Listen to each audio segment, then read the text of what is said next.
कश्मीर से तीन बड़ी खबरें। सुप्रीम कोर्ट में इस वक्त चल रही है जम्मू कश्मीर के स्टेटहुड को लेकर हियरिंग। जी हां, बिल्कुल सही सुना आपने। आज सुप्रीम कोर्ट ने डेट दी थी जिसमें यह डिसाइड किया गया था कि सुबह जो पहले आज रहते हैं वहां पर सुप्रीम कोर्ट में, उसमें जो सबसे पहला केस है वो उठाया जाएगा जम्मू कश्मीर के स्टेटहुड का।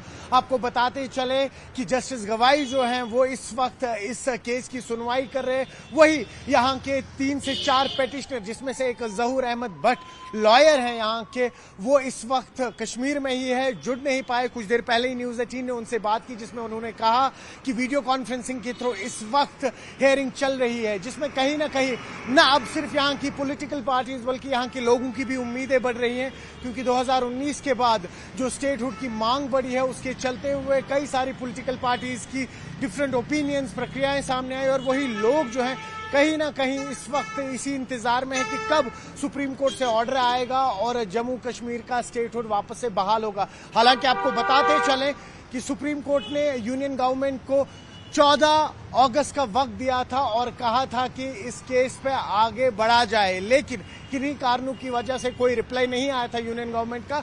और अब जाके आज सुप्रीम कोर्ट ने फिर से इस केस पे हियरिंग की है, सुनी है और इंस्ट्रक्शंस दी है गवर्नमेंट ऑफ इंडिया को कि उनकी तरफ से भी अब इसमें सामने कॉन्क्रीट स्टेप्स उठाए जाएं। वही अगर हम दूसरी खबर की बात करें तो इस वक्त सीएम उमर अब्दुल्ला को चारों ओर से घेरा जा रहा है। जी हां, ऑपोजिशन की बात कर ले, चारों ओर से घेरा जा रहा है। उसका कारण ये कि नेशनल कॉन्फ्रेंस यानी उमर अब्दुल्ला की गवर्नमेंट का 1 साल पूरा हो चुका है। कई सारे ऐसे वादे जो उन्होंने अपने मैनिफेस्टो में किए गए थे, उनसे सवाल पूछे जा रहे हैं ऑपोजिशन की तरफ से। भले फिर वो 12 गैस सिलेंडर्स की बात हो, 200 यूनिट फ्री इलेक्ट्रिसिटी की बात हो या फ्री पानी की बात हो, कहीं ना कहीं यहां से उमर अब्दुल्ला की गवर्नमेंट का 1 साल कंप्लीट हुआ और वही ऑपोजिशन में पीडीपी, भाजपा, जेकेपीसी से लेकर तमाम पॉलिटिकल पार्टियां सवाल पूछ रही हैं और कह रही हैं कि जवाब दो, रिपोर्ट कार्ड दो अपने इस 1 साल का कि क्या कुछ काम किया गया है। और जिस तरह से आप जानते ही हैं, अभी असेंबली का भी एक स्तर बुलाया गया है। कुल मिला के 7 दिन का ये सेशन होगा जिसमें कई सारे ऐसे इंपॉर्टेंट बिल्स हैं जो टेबल की जाएंगी, लेकिन क्या वहां पर फिर से स्टेटहुड का मुद्दा उठाया जाएगा?